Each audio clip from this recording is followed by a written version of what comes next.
Hey, so after several weeks of illness, I am I I am going to initiate some sort of reintroduction to to lifting again because 2 weeks, so not an eternity, is enough time to it's enough time for you to fully recover, but at the same time you start back in, and if you think you can pick up where you left off, you're probably right, but it's not probably the best idea. So the reason is that you will be faced with another increase, I guess, in the recovery time and the pain associated with that recovery. So you can anticipate being really sore if you follow through and do something similar to what you've been doing before you laid off, especially if before that layoff you were consistent and you had reached sort of a level of acclimation where you were having some difficulty creating that environment where you really felt sore. I mean, you work hard enough, you'll feel some soreness every time, but after a layoff and you hit it really hard, it's going to be a much more intense level of discomfort. So anyway, here's my first set of squats in 3 weeks. It's been 3 weeks since I have done anything in this cage. I used to go really narrow on my feet.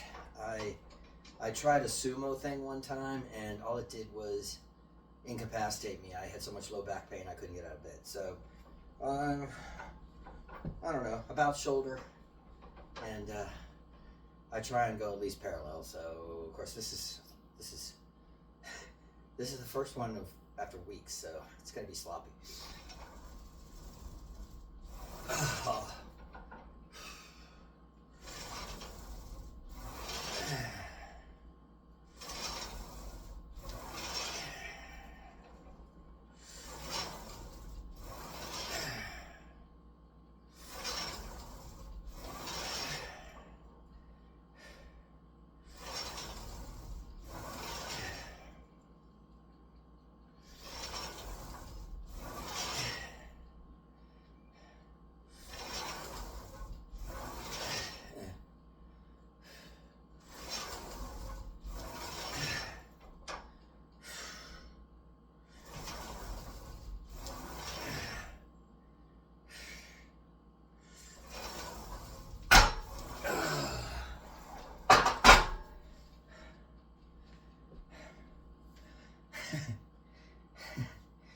Wow. So anyway, I'm going to see how much I can do today. I'm not gonna overdo it. By that I mean I probably will not even be able to do 6 sets of squats. I'd like to do six sets, but if I get 5 and the last 2 are good hard working sets, then I'll be happy with that. So I do have the calf raise, which I set up.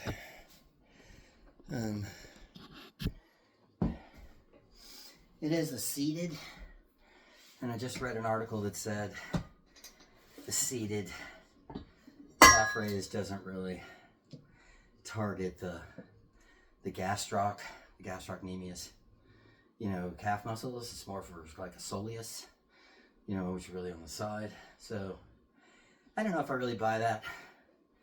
I mean, I do this, and I do enough of them, and my calves are burning. I mean, my calves, not just the soleus, but the whole thing. So everybody's got their opinion on stuff that relates to lifting and training methods, and a lot of them are valid.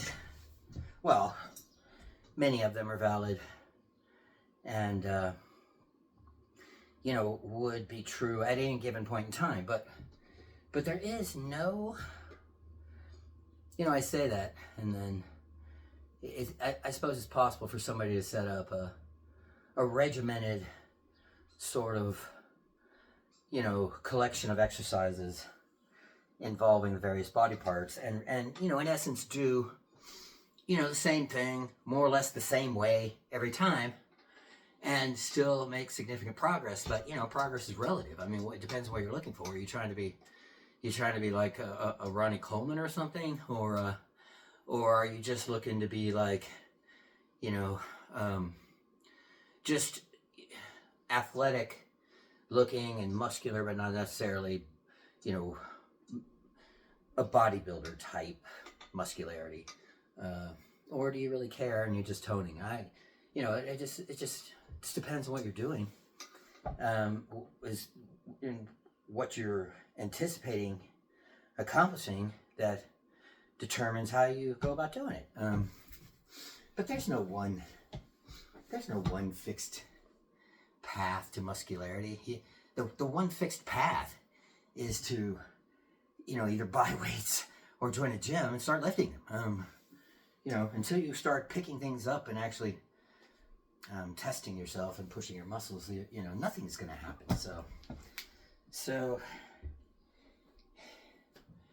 I, at this point, you know, after layoff, the beautiful thing is muscle memory is actively working, and you know, I could spend 30 days after a significant layoff. I could spend 30 days and really bring myself back in line with, you know, something sharp and defined, and muscular, and you know, not have to overtrain, and to accomplish that. So anyway, I'm going to continue on. I'm going to add some weight to my squat. I'm going to add some weight to my calf raise, and I'm just going to keep doing that until I say to myself, that's enough.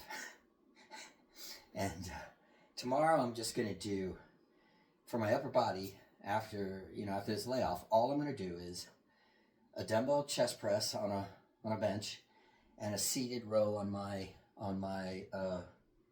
back machine over here. So I can do a lat pull down or a seated row. I'm just going to do the seated row and a chest press back to back. So, you know, whichever, I don't know. I may do the back first and then do the chest second, because I really want to sort of push it on my chest this time and weaken the supporting muscles, you know, in my lats and in my back, so that hopefully my pecs do more work. I mean, that's the theory. So anyway, that's for tomorrow. So anyway, thanks for watching, and I will see you guys soon.